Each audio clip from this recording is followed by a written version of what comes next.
دوستو، پاکستان میں بننے والا وزیراعظم کوئی بھی اب تک اپنے 5 سال پورے نہیں کر سکا ہے۔ پاکستان کے پہلے وزیراعظم خان لیاقت علی خان 16 اکتوبر سن 1951 کے دن لیاقت باغ راولپنڈی کے ایک جلسے میں گولی کا نشانہ بن گئے۔ وہ کل 4 سال 2 ماہ تک اپنے عہدے پر فائز رہے۔ اگرچہ وہ ایک منتخب وزیراعظم نہیں تھے، لیکن انہیں اس عہدے پر 5 سال مکمل کرنے میں ابھی 10 مہینے باقی تھے۔ اس واقعہ کے وقت خواجہ نظام الدین ملک کے جنرل گورنر تھے۔ انہیں وزیراعظم کے عہدے پر فائز کیا گیا، لیکن صرف 1.5 سال بعد ہی ان کو گھر بھیج دیا گیا۔ اس کے بعد ڈپلومیٹ محمد علی بوگرا 2 سال 4 مہینے اور سینئر بیوروکریٹ محمد علی 1 سال 1 ماہ تک وزیراعظم رہے۔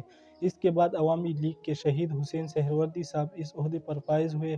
وہ پہلے وزیراعظم تھے جن کا تعلق پاکستان مسلم لیگ سے نہیں تھا۔ سہروردی کو صرف 1 سال 35 دن بعد ابراہیم اسماعیل چندریگر کے لیے یہ سیٹ خالی کرنا پڑی۔ چندریگر قائداعظم کے قریبی ساتھیوں میں شمار ہوتے تھے۔ وہ اس سے پہلے 2 صوبوں کے گورنر بھی رہ چکے تھے، لیکن وزیراعظم بنے تو صرف 2 ماہ بعد اس عہدے سے ہٹا دیے گئے۔ اگلے وزیراعظم فیروز خان نون کو ابھی 10 ماہ پورے نہیں ہوئے تھے کہ جنرل ایوب خان نے اکتوبر 1958 میں ملک کا پہلا مارشل لا نافذ کر دیا۔ 1970 میں الیکشنز کے بعد صدر جنرل یحییٰ خان نے سابق مشرقی پاکستان سے تعلق رکھنے والے نور الامین کو وزیراعظم بنا دیا۔ لیکن صرف 2 ہی ہفتے بعد ذوالفقار علی بھٹو صدر اور نور الامین نائب صدر بنا دیے گئے۔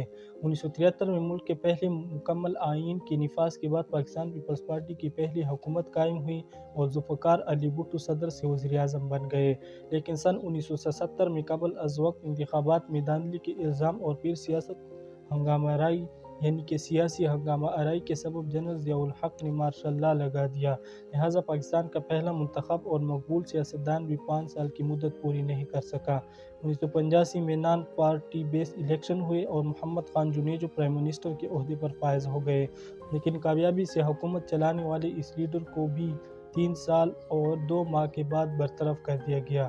دسمبر 1988 سے اکتوبر 1999 تک پیپلز پارٹی کے بے نظیر بھٹو اور مسلم لیگ کے نواز شریف نے دوبارہ وزیراعظم کی کرسی سنبھالی، لیکن کسی نہ کسی وجہ سے یہ دونوں 5 سال کی مدت پوری نہ کر سکے۔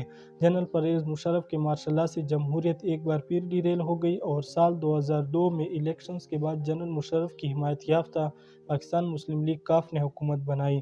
اس حکومت نے تو 5 سال مکمل کر لیے، لیکن وزیراعظم کی کرسی پہلے ظفر اللہ خان جمالی سے چودھری شجاعت اور پھر چودھری شجاعت سے شوکت عزیز کو منتقل ہو گئی۔ 2007 کے الیکشنز کے بعد قائم ہونے والی پاکستان پیپلز پارٹی کی حکومت نے بھی 5 سال پورے کیے، لیکن وزیراعظم یوسف رضا گیلانی کو 4 سال 86 دن کے بعد یہ سیٹ راجہ پرویز اشرف کے لیے خالی کرنا پڑی۔ 2013 کے الیکشنز میں منتخب ہونے والی مسلم لیگ نون کی حکومت نے بھی 5 سال پورے کیے، لیکن وزیراعظم نواز شریف کو 4 سال 2 ماہ بعد یہ عہدہ چھوڑنا پڑا۔ نئے وزیراعظم شاہد حقان عباسی ملک کے کوئی 10 ماہ تک وزیراعظم رہے۔ اب عمران خان 3 سال تک تقریباً 7 ماہ سے ملک کے وزیراعظم اور اب دوستو عمران خان بھی وزیراعظم نہیں رہے، کیونکہ اس نے اسمبلی تحلیل کر کے قبل از وقت انتخابات کرنے کا فیصلہ کیا ہے۔